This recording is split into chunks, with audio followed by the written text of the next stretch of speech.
On this holiday edition of Southern Newsweek, residents forced to evacuate their Dunedin homes recently still don't know when they'll be allowed to return. A young Dunedin couple have spent the past 2 years transforming an eye-catching empty building into a brewery. And Kana, the first leopard seal pup known to be born on the New Zealand mainland in decades, is now at home at Otago Museum.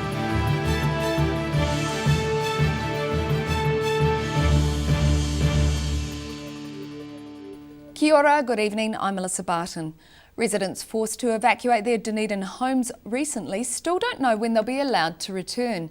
4 homes in St Clair remain off limits because the City Council considers them to be dangerous or at risk.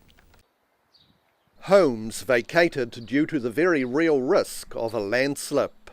Following the recent heavy rains, this house on Allendale Road in Dunedin has dropped around half a metre, pulling away from sewer and stormwater piping. Because the house is a risk to 3 other homes below on Moto Street, residents of all 4 houses are unable to return while geotechnical engineers assess the slip. We're just concerned that the house on the top will slide down and will potentially wipe out these 3 houses below, so people have to move out. While slips are common in this area and routinely repaired, this is the only recent one they've identified on the hillside. So at this stage we're not aware of other slips. I mean, obviously those slips do occur around this area. It is a very hilly area, and work is done when they occur. But at this stage we're not aware of anything else, certainly of this magnitude. And it could be some time before things get back to normal for the affected residents. So it's up to the engineers now. EQC are leading that work, and hopefully they'll have some answers soon. But it has been underpinned before that home, so it may require a significant amount of work before it's stable. And how long that takes this time of year is very difficult to answer. Residents of the 4 homes were allowed back on Friday briefly to remove more of their possessions, but there's still no timeline for when they might be allowed to return home. In Dunedin, for the South Today.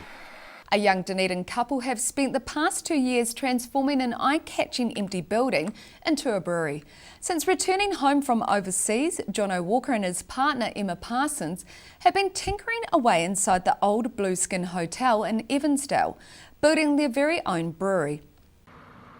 It's been a 2-year labour of love for Jono Walker and his partner Emma Parsons, and now they've finally opened the doors to their new brewery inside the old Blueskin Hotel in Evansdale. Just the site sort of presented itself, and it just seemed like a really good opportunity, and it was derelict, so there was like plenty of things for us to put our fingerprint on. He says he kept working full-time as a builder and spent most of his spare time assembling the brewery.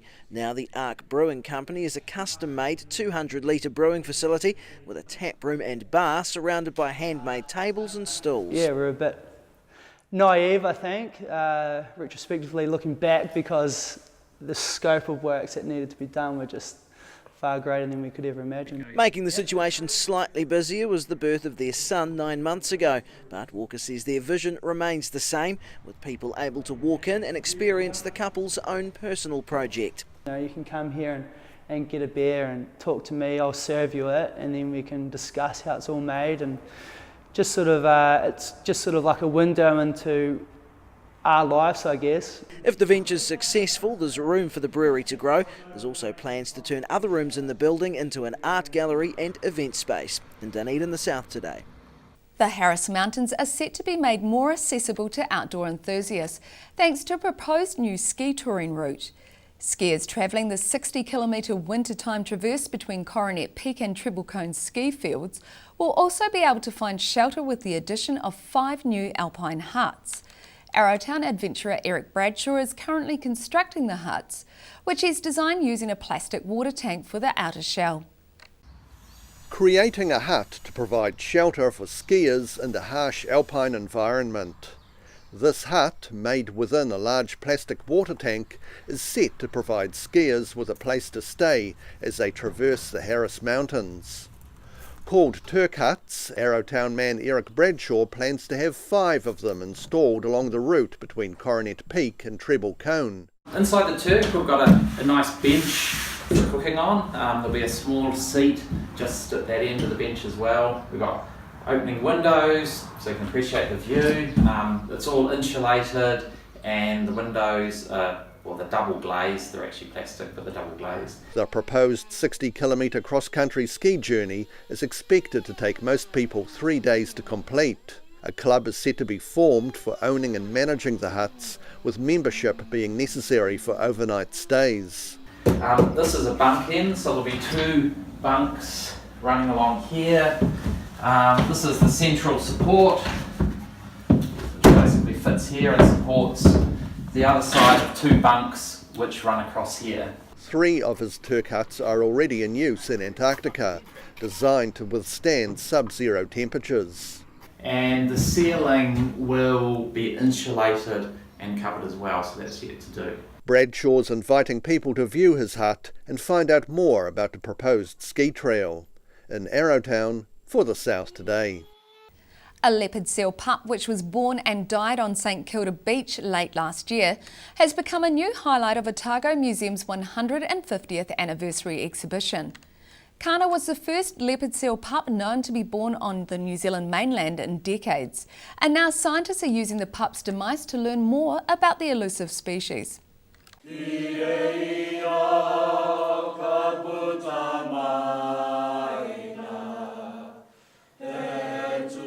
A new resting place for Kana. The taxidermied leopard seal pup's been installed as part of the Futures section of Otago Museum's 150th anniversary exhibition. It's a really nice and special occasion to be able to put Kana on display and show people this super iconic and lovely animal. The taxidermy is amazing and she looks stunning, just like she did on the beach.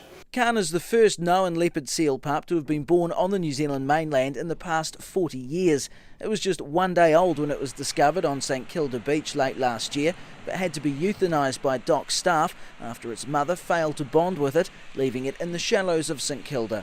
We managed to get her both MRI'd and CT scanned, which was really good because that enabled us to tell that her lungs were in fact filled with seawater after being born in the water. So the decision to put her down was the right decision. Little is known about leopard seal pups. Experts say only a handful have been studied since the 1900s. Scientists have managed to obtain CT and MRI scans as well as dental impressions from Kana, and plans are now underway to gather new scientific information gleaned from the pup. All of this information really just helps to tell the story, which is not known, of a species which is normally born in quite harsh conditions on the pack ice in Antarctica. The new display also includes a touchscreen telling the pup's story, with images collected over the past year. In Dunedin, the South Today. After the break on Southern Newsweek, the Van Tongeren family of Ashburton have spent many hours preparing their home for Christmas and all to see. And Greymouth Youth Space, The Shed, has achieved 20 years of helping young people on the West Coast.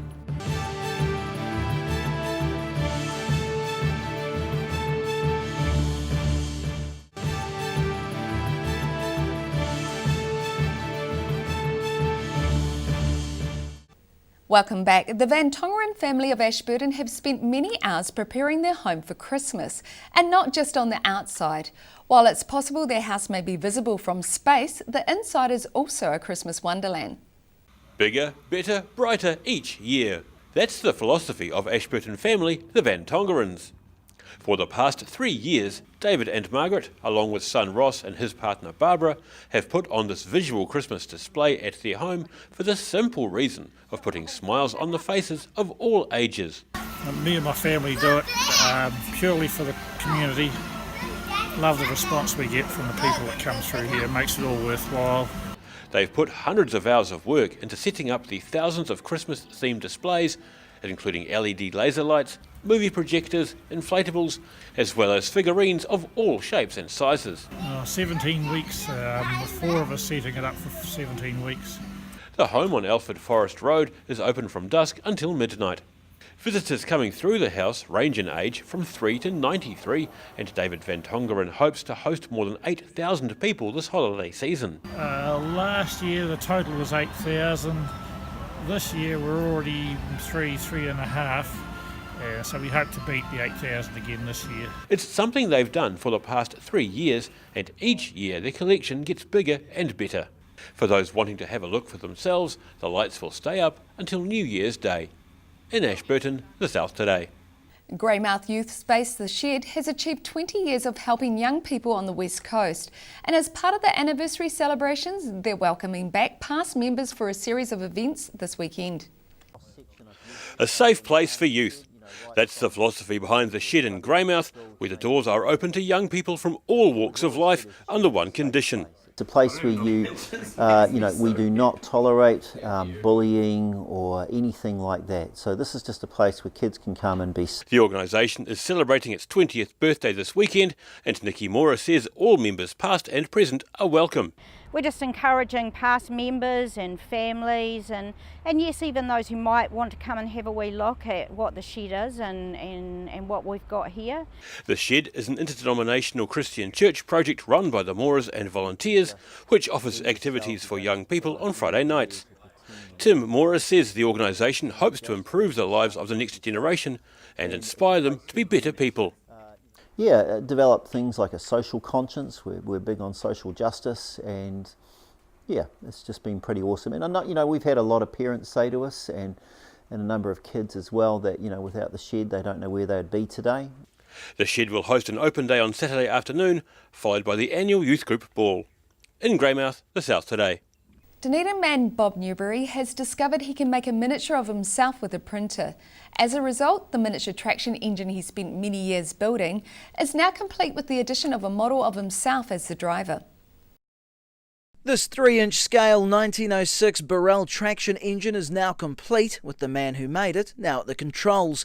Otago Model Engineering Society member Bob Newbury's search for an appropriate figure to have behind the wheel of the miniature replica is finally over. We went through all the toy shops here and all the rest of it, but I don't think Superman or Spider-Man or those sort of things would have looked right there. The solution's been to go to Dunedin's newly opened 3D printing shop and have himself duplicated, albeit sized down to a 3-inch scale. But the job they did was absolutely magnificent, because the detail on the overalls that we badge on the front of the overalls, Otago Model Engineering Society, you can read that.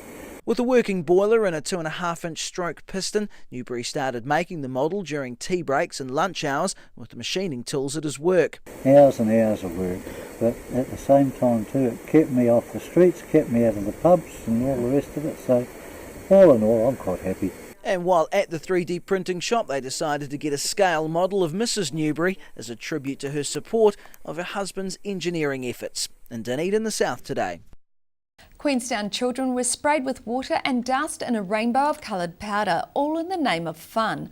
The Kingsview school pupils were taking part in a run which helped raise more than $4,500 towards outdoor education.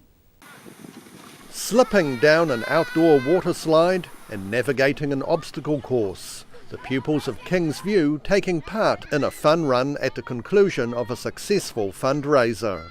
This has been the culmination of a fundraising event that we've been doing for the last month. The kids have actually raised over $4,500. Not only did the local fire service help in operating the water slide, but police assisted parents in using Nerf guns for shooting the youngsters with foam bullets. And what a fun event. It's great to get the kids outside. I've just had children ask me, can I go around again? That never happens on cross country day. She says it's important for the pupils to get to enjoy time outside. It's great to see kids outside, running around, enjoying the fresh air, and of course having a lot of fun.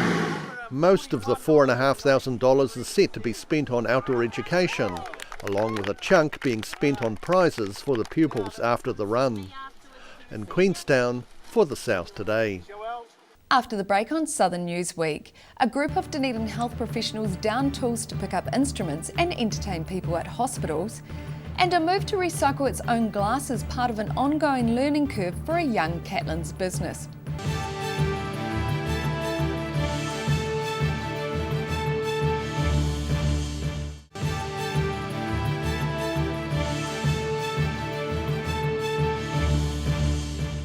Thanks for staying with us. A group of healthcare workers who also happen to be musicians have held a couple of fundraising concerts at 2 hospitals.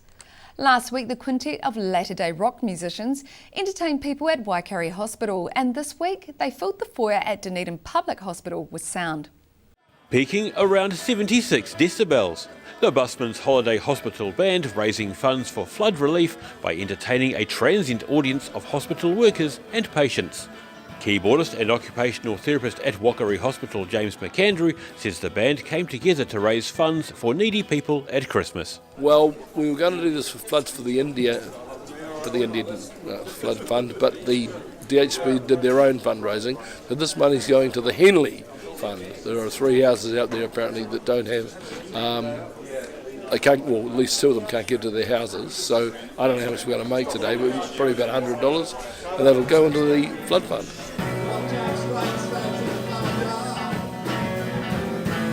The band members are all healthcare workers, ranging from a courier driver to a psychologist and a trio of occupational therapists.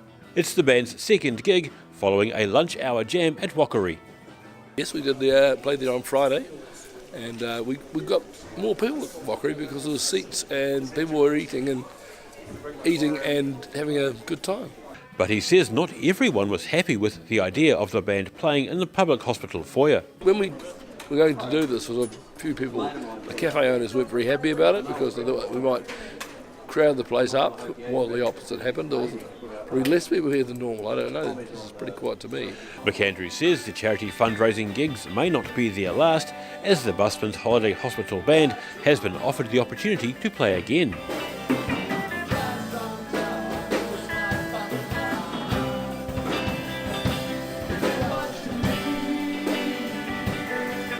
Yeah, ladies just offered a gig out at Waitati, so I mean, you know, from acorns, you know,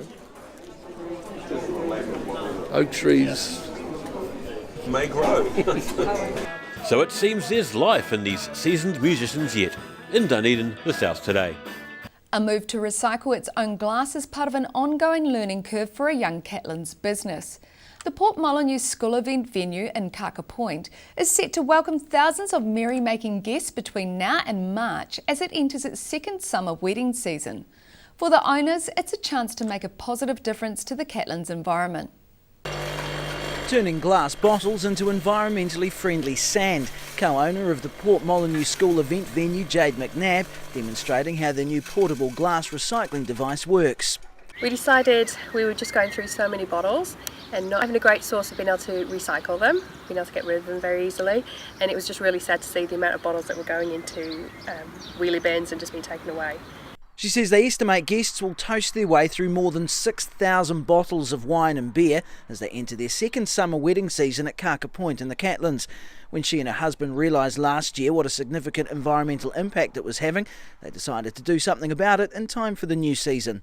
And what we're going to do is use the sand for landscaping around here, filling in holes, but we are going to end up with quite a bit. So we're happy for anyone to come and pick it up, use it however they want to. She says there's no curbside recycling collection for glass in Clutha. It was all being sent to the landfill, which didn't sit right with them. So they bought the bottle crusher from a Marlborough company for $6,000. We just wanted to make sure that any success that we have through our business is not at the expense of any other individual, any other business or our local environment. She says the crusher is quick to use and converts around 600 bottles an hour. In the Catlins, the South Today. The unused historic loan and mercantile building at Dunedin's Wharf is set to sparkle with life again in January.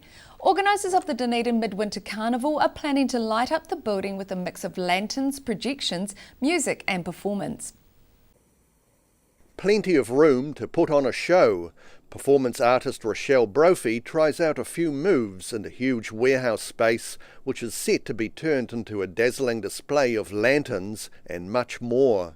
This time we're including a lot of artists, sound artists and video projections and things like that to make this event absolutely spectacular. The lanterns will be the same ones featured in Dunedin's Midwinter Carnival, and the summertime event is another step towards them becoming a permanent installation. We started off with the Midwinter Carnival and we moved on to autumn lights and spring lights, and now we have summer lights, so we're actually creating a program that runs pretty much all year round with something pretty special. The empty building is in the process of being renovated and is being loaned to the carnival by Dunedin businessman Russell Lund, who has provided storage for the lanterns over many years. We've got some of the most amazing creatives delivering on the experience and working with creative people like Russell to have a vision for their building while it's still in its embryonic stages is a pretty cool thing to be doing. The Summer Lights event is set to be held at the end of January and aims to raise funds towards a more permanent display of the carnival's lanterns. In Dunedin, for the South Today. Alexandra's Salvation Army family store says it's been swamped by donations which aren't fit to pass on to a good home. The stained and ripped clothing arriving at their Tarbert Street store is having to be dumped, a process that costs the organisations a lot of money, time and energy. Sorting out the racks of clean and tidy clothes in the recently enlarged Salvation Army store in Alexandra. Manager Dawn Mee says they're grateful for the donations that have come from the local community. The generosity that they have shown to us over the past few years, it's enabled our store to actually expand. But since dump fees have gone up, they've noticed an increase in donations of clothes which are stained or torn and simply not fit for resale. When you're cleaning out your drawers, take a little bit of time and decide, if my children aren't wearing that because it's got a hole in it, then nobody else's child is going to wear it because it's got a hole.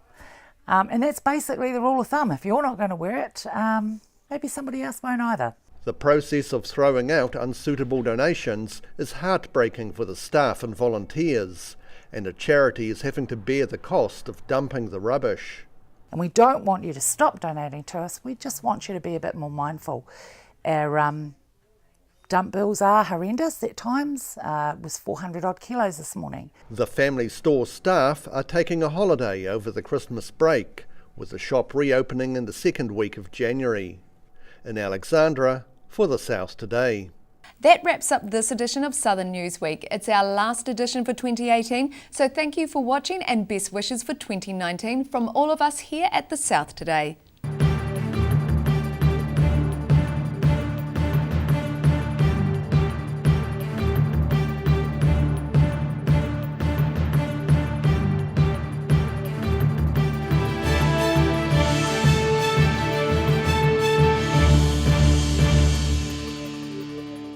Supporting local content so you can see more of New Zealand on air.